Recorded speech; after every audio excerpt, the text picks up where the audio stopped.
नमस्कार दोस्तों। आज हम एक बहुत ही गंभीर मुद्दे पर बात करेंगे जो कि बिहार और नेपाल के लाखों लोगों को अफेक्ट कर रहा है। ये मुद्दा है कोसी रिवर के पानी के बढ़ते लेवल का, जो कि एक बड़े खतरे की तरफ इशारा कर रहा है। 1968 के बाद से सबसे ज्यादा पानी इस समय कोसी बैरेज ने छोड़ा है। इस सिचुएशन ने 2008 के भयानक बाढ़ की यादें ताजा कर दी, जब कोसी रिवर ने लाखों लोगों को बेघर कर दिया था। आज हम जानेंगे कि 2024 में कैसे हालात फिर से खराब हो सकते हैं और क्यों हमें सतर्क रहने की जरूरत है। कोसी रिवर को अक्सर सौरो ऑफ बिहार कहा जाता है और ये नाम यूं ही नहीं पड़ा।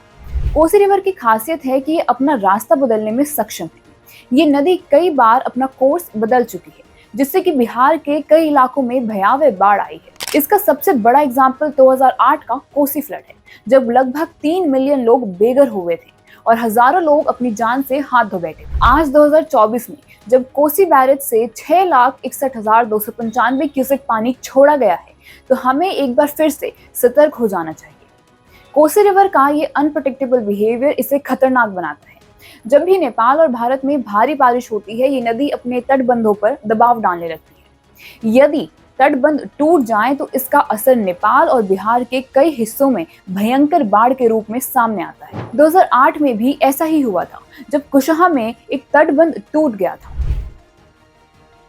2008 में कोसी रिवर के तटबंध टूटने से बिहार में जो तबाही मची थी, वो किसी बुरे सपने से कम नहीं था। नदी का पानी तटबंध से निकलकर सुपौल, मधेपुरा, सहरसा, अररिया और पूर्णिया जैसे जिलों में फैल गया।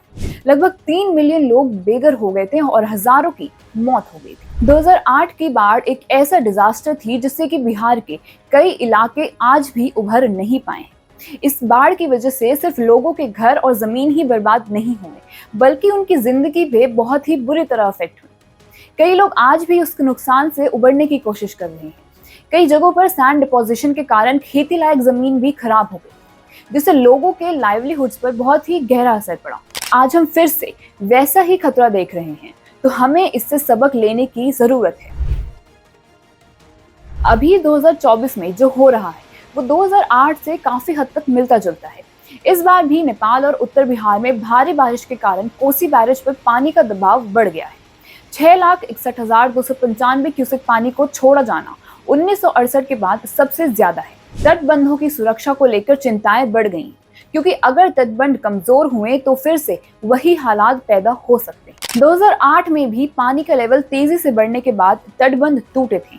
इस बार भी नेपाल के कई हिस्सों में तटबंधों पर दबाव बढ़ गया है। नेपाल और बिहार के वाटर रिसोर्सेज डिपार्टमेंट इस पर नजर रख रहे हैं, लेकिन नेचुरल डिजास्टर्स को रोकना हमेशा से मुश्किल होता है। बिहार सरकार ने कई जिलों में फ्लड अलर्ट जारी कर दिया है, लेकिन यहाँ के लोग अभी भी डर के साए में जी रहे हैं। कोसी रिवर जैसी अनप्रेडिक्टेबल नदियों के साथ रहने वाले लोगों को बार बार फ्लड्स का सामना करना पड़ता है। 2008 के बाद से कई बार हम इस खतरे का सामना कर चुके हैं और हर बार इसे बेहतर तरीके से मैनेज करने की जरूरत महसूस हुई है। बिहार और नेपाल को मिलकर एक ऐसा सिस्टम बनाना होगा जिसमें तटबंधों की सुरक्षा और बारिश के पानी को इफेक्टिवली मैनेज किया जा सके।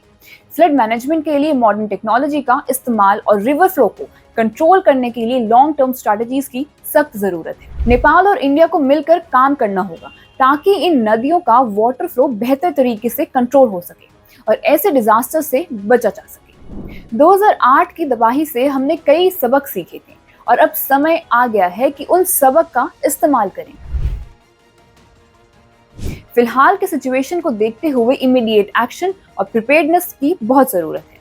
गवर्नमेंट, लोकल एडमिनिस्ट्रेशन और लोगों को एक साथ मिलकर इस खतरे का सामना करना होगा।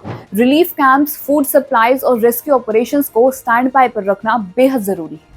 लेकिन सबसे जरूरी है तटबंधों की सुरक्षा और इन रिवर्स के अनप्रेडिक्टेबल फ्लो पर नजर रखना। 2008 की तबाही ने हमें बताया कि किस तरह से कोसी जैसी नदियां एक पल में लाखों लोगों की जिंदगी बदल सकती है।